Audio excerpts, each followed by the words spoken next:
Hi everybody, my name is Suzanne Taylor-Speckman, for those of you who don't know me. I am mom to Benjamin, who is in second grade with Mr. Shannon, and also to daughter Evan, who is in kindergarten with Ms. Brown. And I am part of the parent-teacher garden committee, and I'm here to talk to you about, obviously, the government renovation project. I think the first thing I want to do is just try to answer the question, what is a teaching garden? There we go. Because I want everybody to understand what it is that the proposal is about. A teaching garden isn't just a static outdoor lecture space, and it's not merely just a pretty garden to go and stare at. It's actually an interactive, hands-on, sort of dig in the dirt, get in there learning experience where the kids are going to take the academic concepts they learn inside the classroom and then go outside and apply those to the real world. And that sort of hands-on application of information, that is an essential skill, and one that, like any skill, has got to be practiced. And the teaching garden is a perfect opportunity to practice that skill, and it's one that's been shown to have results.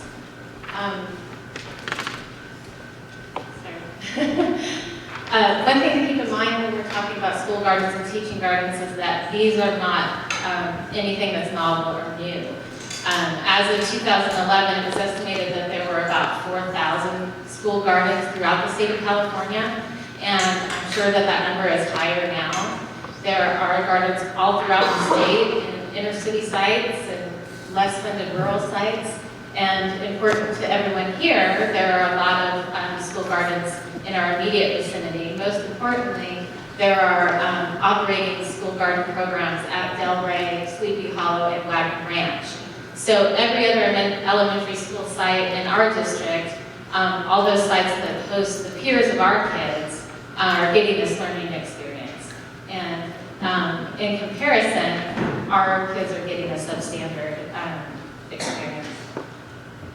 So you might think, well, why does that matter so much?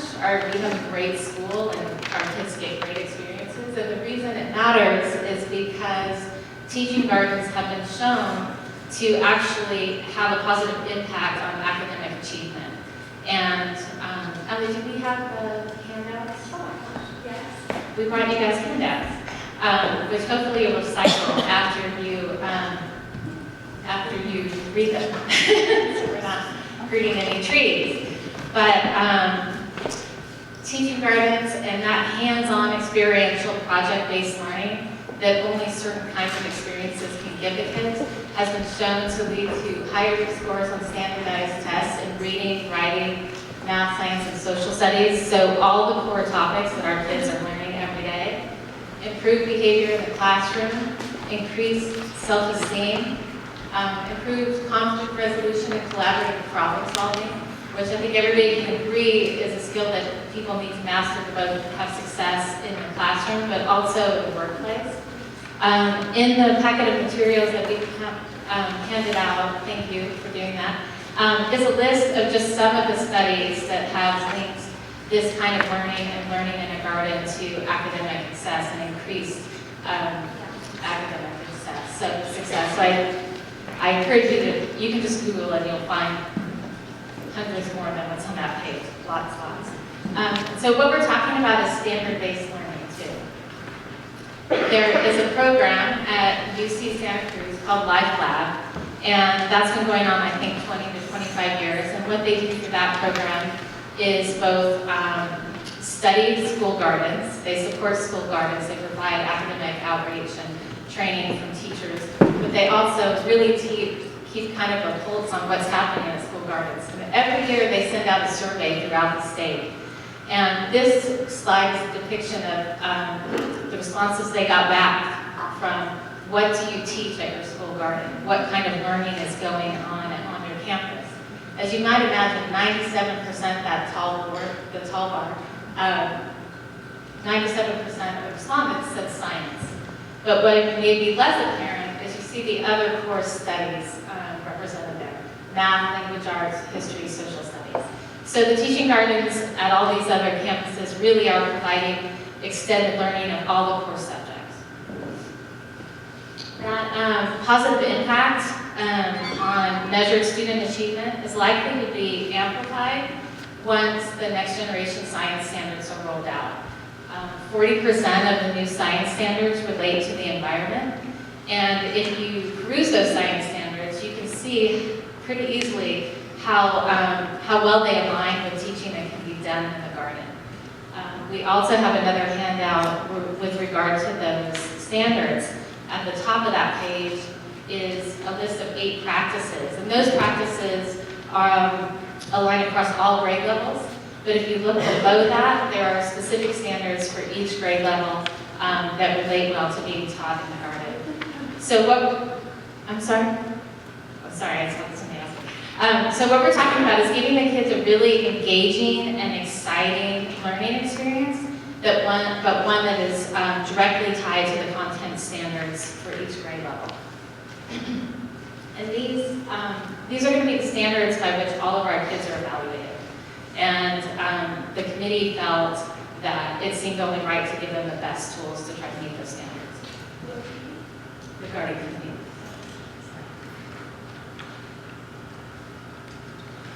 So my name is Michelle Browning, and I'm going to talk about the next couple slides here. So in researching the history of the garden, we came across an article from 2001, which includes this quote from then District Superintendent Frank Brunetti. Our district has a strong emphasis on outdoor education, a renewed focus on math, and a goal to creatively combine and work across subject areas. Our district's commitment to garden curriculum was significant at the time that it made Bay Area news. At the time our district was funding the garden, it supported both its curriculum and maintenance. After the budget cuts in the last decade, funding ended and the garden became maintained by volunteers without any budget or direction. Sandra Deboucher, our grandparent garden volunteer, focused her efforts on creating a habitat space which is different from a teaching garden. Additionally, without oversight and an operating budget, the existing garden has fallen into a state of unsalvageable disrepair. Last year, I asked to use the existing garden as a resource for the green team, and Sandra informed me of several major maintenance issues that needed to be addressed prior to doing any work in the garden. In addition to gopher infestation and a drip irrigation system that is broken and actively leaking, the old planter boxes have exposed rusty nails and are rotting and falling apart. This creates an extremely unsafe condition that makes the existing space unusable. Sandra's concerns were echoed by all of the garden design experts that came to Glorietta to evaluate the existing space.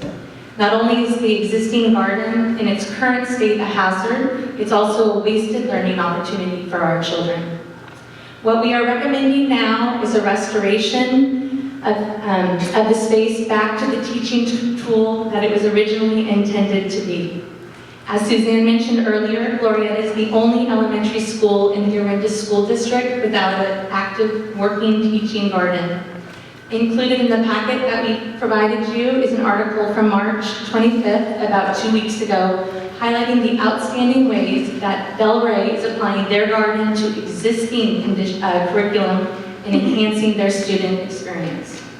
So about the process, we would like to share with you our process, how we got to this point, and what still needs to happen before this project goes to vote.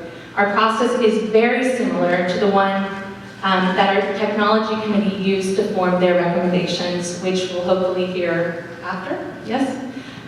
In the fall, we formed a committee comprised of parents, teachers, and Mr. Langer. We reached out to nearly 30 parents who had expressed interest in the garden to the EC, Mr. Langer, the green team, or a combination of all three.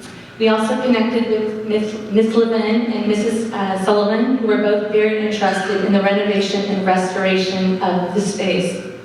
Based upon teacher feedback, we compiled a list of criteria that they wanted to have included in the garden, and we used this list to guide us in the design process.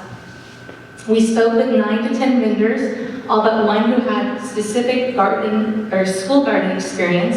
It was very important to us that we talk to people who know how students interact with the space, how teachers apply their curriculum, and vendors who can remain flexible in their proposals to meet the needs of a public school project.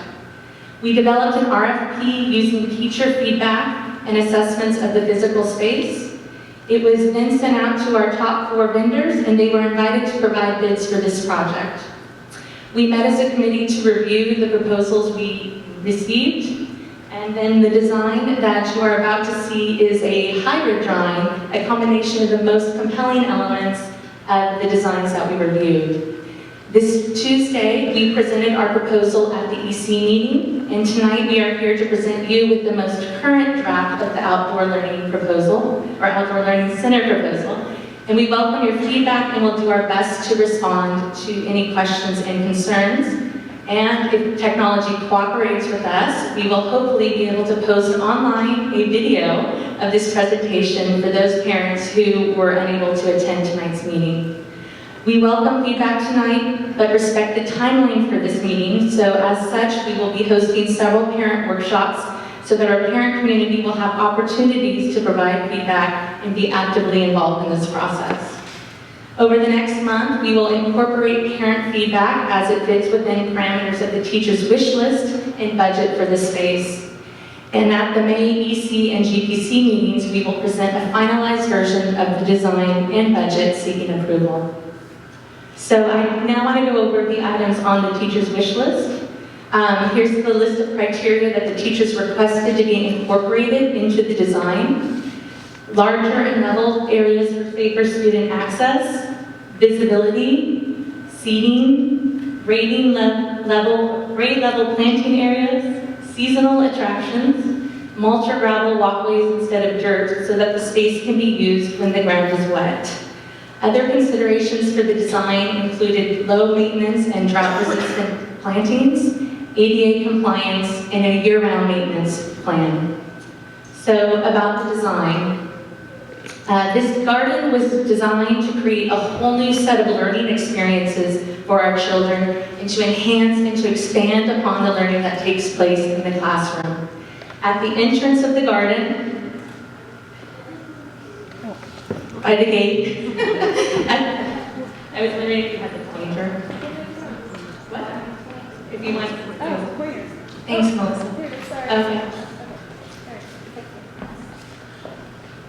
Thank you, Ellie. At the entrance of the garden, they have created a space that is ADA compliant, including a pathway of decomposed granite and a trough that allows for a raised planting bed so that less able children will have equal learning opportunities. 3 shallow handyscape retaining walls will need to be constructed due to the steep slope of the garden and to replace the existing retaining structures, which are the rotting planter boxes.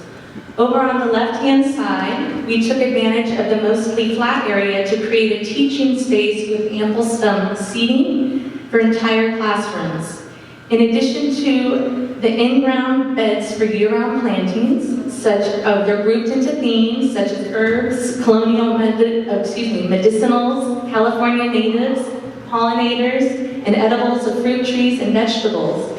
This design also includes 6 grade level troughs that will give teachers an opportunity to plant and grow with their students. Michelle, is this intended to go with the current garden space? Yes, it is. How is this design different from our existing garden? This transformed teaching garden will be filled with plants that are rich in sensory experience and allow students to observe life cycles and seasonal changes. Our plantings have been carefully selected based upon ties to curriculum, such as colonial medicinals for 5th graders. We also chose plants based upon their low water usage, low maintenance, blooming cycle, and size at maturity. These drought-resistant native plantings will offer year-round points of interest with blooming seasons that align with the school year. The plantings will be mindful of scale and not grow to a size that is unsafe or inappropriate for our garden, which is currently an issue as we have many invasive and overgrown plant species in the existing space. These appropriately sized plantings will allow for better visibility, which is a very important design and safety element, which was specifically requested by our teachers. And with the grade level troughs, teachers will have the ability to plant anything that they wish, anything that they see fit to help amplify the learning that takes place in the classroom. We have a new heavy-duty drip irrigation system that has an automatic timer and a rain sensor, dual zone function, one for the in-ground planting beds and another for the troughs. It's extremely efficient, unlike our current broken and leaky one. The new garden will also utilize a rain barrel to capture runoff water to reduce our fresh water needs. In addition, the plantings will require minimal work once established. With the new garden comes a quarterly maintenance plan created by the design firm that will be carried out by professional gardeners.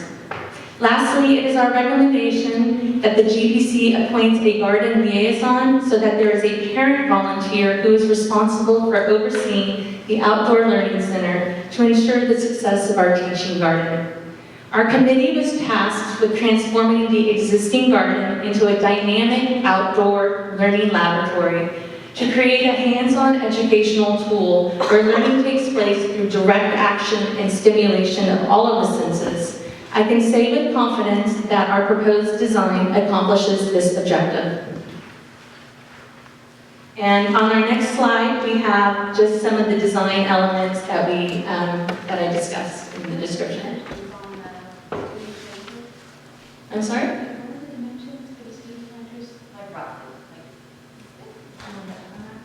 Sure. Basically, we're looking at two different sizes there. There's one that's, I believe it's 8 feet by 3. I mean, we're trying to get as large as possible to provide as much planting space. So assuming this gets approved and we go forward with the process, then, the designer will come and mark out. So ultimately, it may be better to have 3 shorter ones as opposed to 2 longer ones, but we're going to put them in to maximize as much planting spaces for the grades as we can.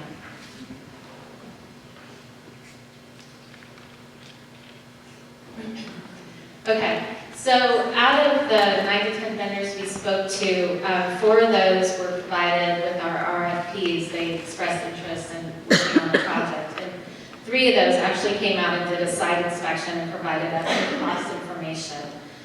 Given the deterioration of the current site elements and the excessive slope and our stated needs, they actually all came in right around $35,000. And that was not having spoken to each other or otherwise know anything about each other. So that was, they were all consistent in what they thought it would cost to get things done there. Ultimately, the committee selected Bountiful Botanicals, both because it had experience in designing and installing school gardens, but also because they had shown flexibility and willingness to work with us and our financial constraints. And if you look at the estimate up there, you can see some specifics and how they've already shown some willingness. The lines that are completely crossed out, those were items that on a first cut, we went back to them and said, this is a lot of money. Can you take a second look at this? And so they did, and we eliminated certain elements that they felt would not change the objective of what we were trying to achieve. Additionally, they highlighted, or really it's italicized, certain line items that they felt with parent labor and the donated materials could be reduced or eliminated altogether. And on that point, I should throw a shout out to Amy Stevens, whose family has already generously agreed to donate the needed dumpster and compost and seeds. So that all goes a long way to reducing the price tag, and so thank you. Also, we already have a commitment for the donation of the troughs, which is a nearly $1,800 line item. And the committee is committed to continuing to address how we can reduce the price tag by securing more donations for the materials that are needed, and we're confident we can get the overall price tag down around $25,000. And lastly, we wanted you guys to hear, we wanted you guys to hear from our teacher component of the committee, who have helped us out a lot in figuring out what our kids need and how we can best design it to fit their needs. Can we say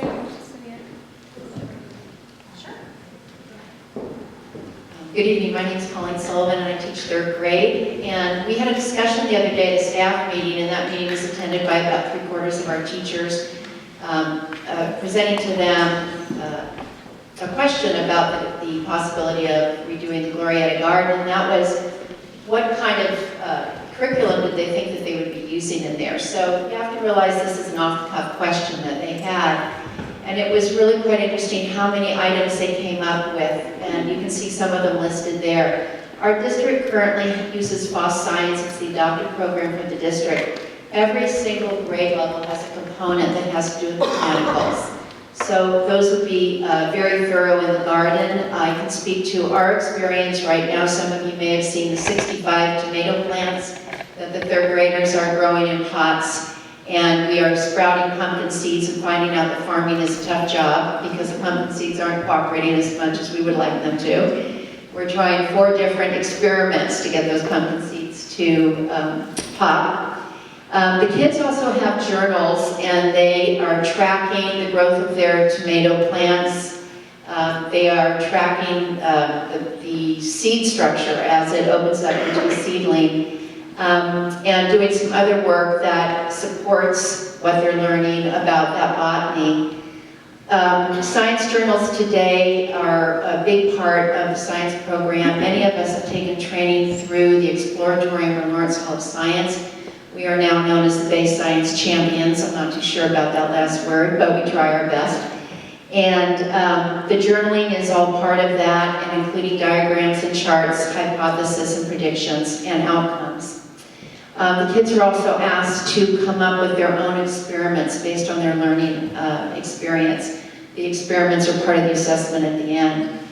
Math in the Garden, as was mentioned earlier, very big program in Orinda. It was actually developed by one of our own teachers, Jennifer McGuire, who today is Dr. Jennifer McGuire, teaching math at St. Mary's College. It's a wonderful program, and most of us who've been around for a while still have copies of that program to use in the garden. But you have to have the materials to do it, and we can't go in there and be measuring flower boxes that are rotting away. The OUSD environmental program, that was designed about 3 years ago. There were teachers from each grade level who authored binders. These binders are available for all teachers. This was an extension of the outdoor education area at Wagner Ranch. And the kinds of lessons that are in there are all mapped to the EIE program at the state of California, and are programs that we can do, or activities at Wagner Ranch, but we can also be doing them if we have a garden environment. Personally, I think the absolute best one is at third grade level because it was authored by, oh my gosh, Colleen Sullivan. The Outdoor Explorers program started to expand. That's the program that's used by first and second grade, but some of the parents were so enthusiastic about it that they are now doing a third grade program. And they actually use the OUSD environmental program as a basis for developing their activities for the students. Botanical art is also a big part of what can happen in a garden. We've been talking about composting. Del Rey actually has a big composting program going. We know we can't compost everything that comes out of our lunch program, but the great thing is that our lunch program does provide enough resource for us to do a small composting bin and have the kids really understand what that is about. Water catchment, of course, is really important. Oh, the teacher's going to say C-A-C-H-M-E-N-T. Cash, from the word cash. With us now in crisis to drought, and helping the kids to understand what that means. And we're very interested in the fact that we're going to be able to collect water and enhance that part of their learning. The garden's also going to provide us with a wide variety, native plants, medicinal plants, sensory plants. The kids are really excited about the espaliered fruit trees, the possibility of doing vegetable gardens.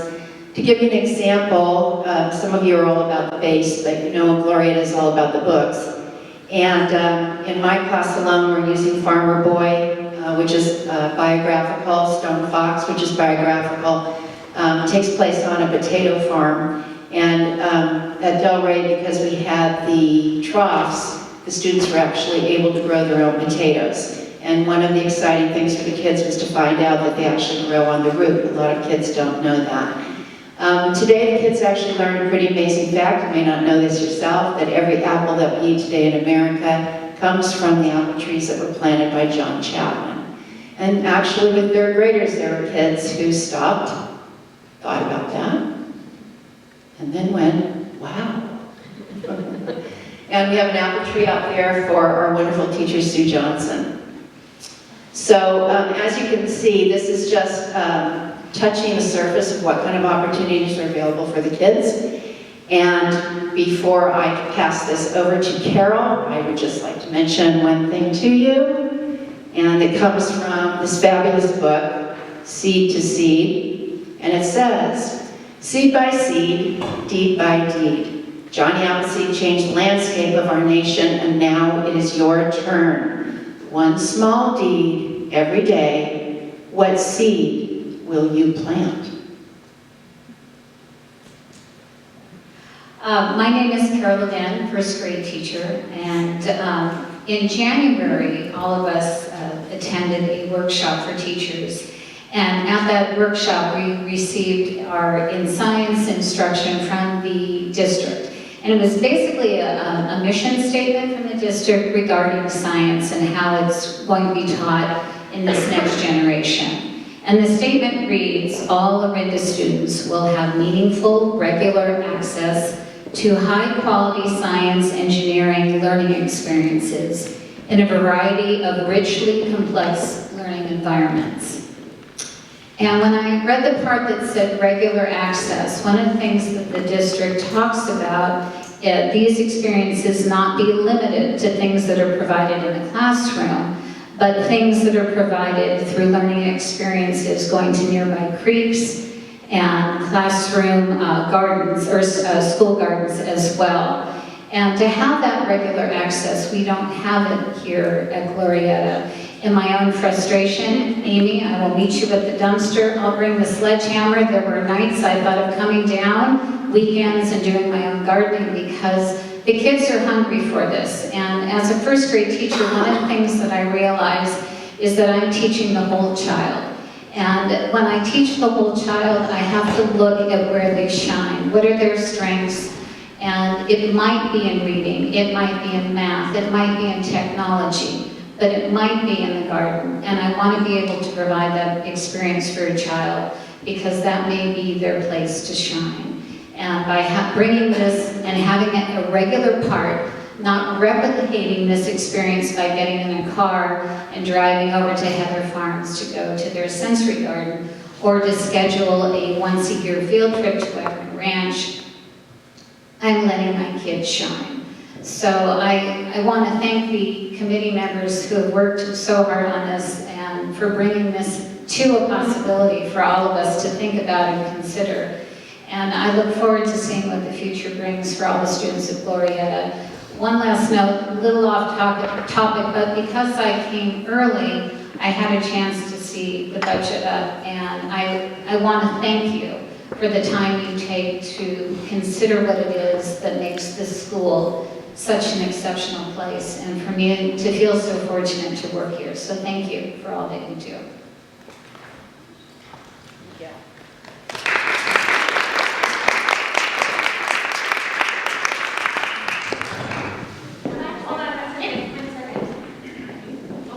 Sorry. Because we know that there are probably some people who are interested who couldn't come tonight, or some of you want extended discussion that we don't maybe have time for tonight. We're going to hold a couple other workshops so we can discuss the garden April 22nd, 7 to 8 in the library, and Thursday, April 23rd, 9 to 10 in the C. And somebody wanted the microphone.